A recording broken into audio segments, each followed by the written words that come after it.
I honestly don't know what happened to the world. I wish I could tell you, I really do. I've heard some rumours, of course. Some say that humanity bombed itself to shit. Some say horrible things came from the sky. Some just say it was sickness. Any way you slice it, the general consensus is that we fucked up in some way or another, and now there's no one left to tell us how. I can't say that anyone really cares these days anyways. We've all got our own problems. The biggest ones are the bugs. They say that the bugs used to be a lot smaller. I don't much care for what they used to be. It's what they are now that troubles me. They're fucking huge is what they are. Some of the safe ones will leave you alone if you don't bother them, like the buzzers. They are bastards that only try to eat the dead, and their grubs are plentiful wherever there's death. There's protein and calories. You need that to live. I'm sure plenty of people blame the bugs for whatever collapse occurred, but honestly, I don't think it was them. I think whatever happened caused them, not the other way around. It doesn't much matter. A lot of the bugs are still mean as hell. Take the grabbers. At least that's what I call them. Big frickin' bugs with huge folding claws in front of them. Their shells are hard and they can take a few shotgun blasts to put down. They sit real still and pose as sticks so you don't notice them among the foliage. Then, when your guard is down, they grab you. Their front claws have got spikes that dig right into you and pull you up to their mouths. And your goose is cooked. Their mouthparts are sharp so they cut your meat apart pretty fast. They always go for the neck and you're still screaming as they start to eat you. If you're with someone and the grabbers get them, just be happy it wasn't you. There ain't no getting away then. I pity the poor bastard. Can't imagine it's a fun way to die. Not that dying ever looked all that fun in the first place. I've seen enough of it to know, and that's why I do what I do. See, when I was young, my pa and I lived in a little settlement. Pa was a man with a big heart. He always wanted to save people. He wanted to bring them into our little home and take care of them. He always said, "We're always the lucky ones. We're the ones who are left. It's our responsibility to stick together, or we're all fucked." That was why he maintained the bus, because the bus was safe. It had been there since before everything went to shit. I imagine our little settlement was where they kept the buses way back when, like a depot or a station or something like that. There were other buses, but they were old and broken down. Pa couldn't fix them, but he fixed the one we had. It was bright yellow and had old words on the side. There was a bright red sign on it, although I didn't know what it meant. It had no meaning to me. When Pa passed on, maintaining the bus fell to me. I knew how to drive it and I knew how to use it. I did the same thing that my pa always did. I'd take it out for a drive and look around the area. It wasn't hard to find strays wandering out in the wilds. Old empty streets made of special black rock crisscrossed the landscape. Weeds grew from between them, but they were still good to drive on. Sometimes I even got to run down one of the bugs. It was a special kind of satisfaction to hear a grabber go pop under my tires. The stupid bugs just froze and outstretched their claws like they were going to catch it. They didn't even run. The stupid bloody bugs. If I found strays though, I'd take them in and bring them home. I had my shotgun with me, in case I needed to fight any bugs off. There were worse than the grabbers out here, I knew as much. Once the strays were home, I could save them though. They'd never have to worry about the bugs or the monsters ever again. I'd save them just like I intended to save everyone. That's what I did. I was out for my drive when I saw the stray. He was a handsome but scrawny thing, running as fast as he could from a grabber. Could see another one down the road holding a dead man. He hadn't been so lucky to escape, and his head was mostly torn off his body. The grabber's big bulging eyes looked out at us as it ate, and its companion went for the stray. That was something I could not allow. No, sir. I threw my bus into park and went for my shotgun. The stray screamed something like, "Help!" As soon as my bus door opened, he ran right past me to get inside. The grabber was hot in his ass, and I greeted it with a face full of buckshot.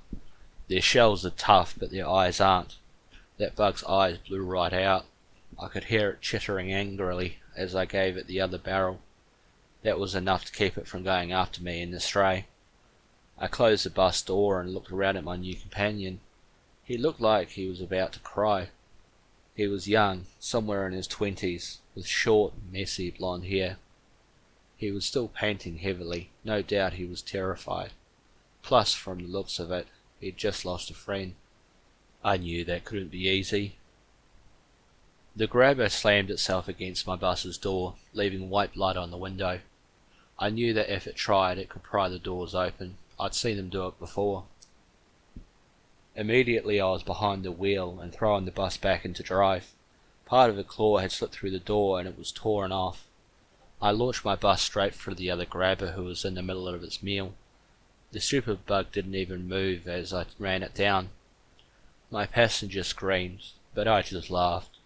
I took a glance at my side view as I backed up to smoke the other grabber as well. I didn't stop backing until I felt my tires roll over it, and then I started to drive away again. Crisis averted. My passenger sat uncomfortably in a seat, panting heavily for a while. I wondered if they wanted to talk or not. It didn't look like it, at least not until they finally did. "Thanks." "No problem," I said. "Them grabbers are nasty. You're lucky I got to you in time." "Yeah," they murmured. "It's hell out there. My group and we couldn't seem to catch a break. We had a car, but one of the stone bugs, the ones that roll up into a big ball, they really fucked it up." "Those bastards? Nasty critters," I noted. "So what happened then? How many of you were there?" "4," he murmured. "4 survivors. We had a decent setup in the building a few hours south of here. Really big. Probably hundreds of people. I don't know who else made it out, but—" "I did pick up a few survivors the other day," I said. "They're back at my place if you want to join them." His eyes lit up. "Yes, please. 1,000 times yes. Where is it?" "Not far. 15 minutes or so," I said. "I'd say I might have a few hundred there myself with room for lots more. Speaking of which, what happened to your group?" He paused. "Nightcrawler," he said. "One got inside and it started living in the roof above us. By the time we found it, it was massive." "Ah, the Nightcrawlers. The worst of the worst.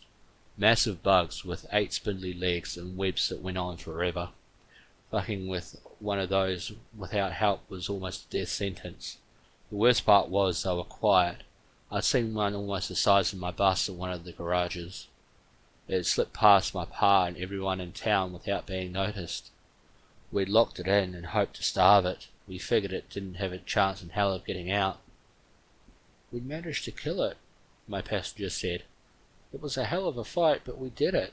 A little while later, though, we started seeing more. Little ones. Now, their bite, it's bad. We got as many as we could, but then they started getting bigger, and they were getting hungrier.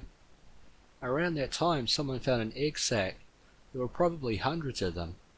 Some of us tried to fight, but we couldn't hold out. It just kept getting worse and worse." I nodded silently, knowing exactly what he meant. Nightcrawlers were not to be messed with. "So I guess you got out with your friends," I said. He nodded.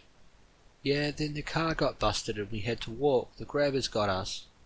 "Awful way to go," I repeated. He nodded. I turned up an old road and as I headed towards my home. "Well, you're with me now," I said. "You aren't going to have to worry about these damn bugs ever again, I promise." "God, I hope so," he said. "I'd like nothing more."